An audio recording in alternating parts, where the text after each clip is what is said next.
ভক্তি যদি সীমা ছাড়ায় সেটা বিশ্বাসের রূপ নেয়, আর সেই বিশ্বাস যদি কারো জীবনের উপর চাপিয়ে দেওয়া হয় তাহলে জন্ম নেয় এক ভয়ঙ্কর দ্বন্দ্ব।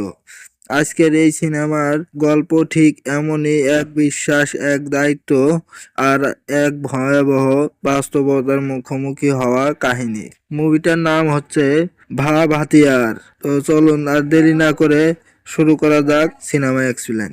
গ্রামের এক সহজ সরল বৃদ্ধ মনে করে তার প্রিয় সুপারস্টার ভাতিয়া চরিত্র আসলে মরেনি, সে আবার জন্ম নিয়েছে তার নিজের নাতি রামুর শরীরে। এই বিশ্বাসটা শুধু দাদুর না, গ্রামের আরো অনেকে মানুষের মধ্যে ছড়িয়ে পড়ে। ভাতিয়া ছিলেন এক সময়ের সিনেমার সুপারস্টার, যিনি পরে রাজনীতিতে এসে মানুষের ভালোবাসা রাজ্যের মুখ্যমন্ত্রী পর্যন্ত হয়েছিলেন। তার মৃত্যু ভক্তদের কাছে ছিল এক অসম্ভব ধাক্কা।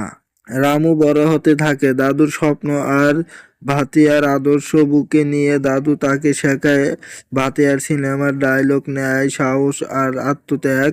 কিন্তু একদিন রামু লটারিতে টাকা জিতলেও দাদু সেই টিকিট ছিঁড়ে ফেলে বলে, যা পরিশ্রম করে আমি অর্জন করি নাই সেটা আমাদের নয়। এই ঘটনা রামুর ভেতরে ভেতরে ভেঙে পড়ে। স্কুলে, সমাজে সে হাসির পাত্র হয়ে ওঠে। দাদুর স্বপ্নে রামু বড় পুলিশ অফিসার হয়, কিন্তু বাস্তবে রামু হয়ে ওঠে দুর্নীতিগ্রস্ত ক্ষমতালোভী এক পুলিশ। ঘুষ, অবৈধ বার প্রভাবশালীদের সাহায্য সবই সে করে সিস্টেমের অংশ হিসেবে। বাইরে সে ন্যায়ের মুখোশ পরে, ভিতরে সে সম্পূর্ণ আলাদা মানুষ। এক রাতে এক দুর্ঘটনায় প্রভাবশালী নেতা পেরিসামির মেয়ে খুনের ঘটনায় জড়িয়ে পড়ে। রামু সেই কেস ধামাচাপা দেয়। এরপর ধীরে ধীরে সে ঢুকে পড়ে রাজনীতি, কর্পোরেট ষড়যন্ত্র আর ইয়েলো ফেস হ্যাকার গ্রুপ নামের এক বিপ্লবী দলের মাঝখানে। এই দল সরকারের গোপন গণহত্যার পরিকল্পনা ফাঁস করে। এদিকে রামুর দাদু জানতে পারে তার নাতনি আসলে আদর্শবান নয়, বরং দুর্নীতির গভীরে ঢুকে গেছে। এই সত্য সহায় করতে না পেরে দাদু মানসিকভাবে ভেঙে পড়ে এবং অল্প সময়ের মধ্যেই মারা যায়। রামু শেষ মুহূর্তে দাদুর পাশে থাকতে পারে না। এই অপরাধবোধই বদলে দেয় সব।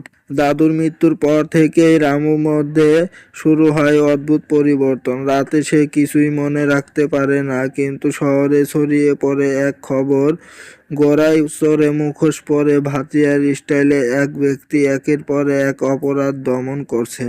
দুর্নীতিগ্রস্ত পুলিশ, অপরাধী, বাড়ির মালিকও রেহাই পাচ্ছে না। মানুষ বিশ্বাস করতে শুরু করে ভাতিয়া ফিরে এসেছে। ধীরে ধীরে প্রকাশ পায় সত্য, রামুর ভেতরে জন্ম নিয়েছে আরেক সত্তা। সে পুরোপুরি আত্মা নয়, আবার সাধারণ মানুষও নয়। সে এক প্রতীক, ন্যায়, প্রতিবাদ আর জনতার শক্তির প্রতিফলন।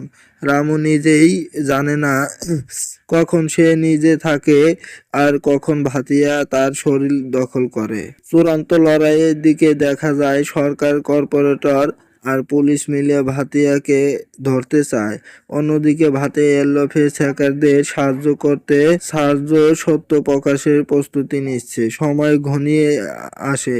এক পক্ষ চায় ক্ষমতা বাঁচাতে, আরেক পক্ষ চায় সত্য প্রতিষ্ঠা করতে।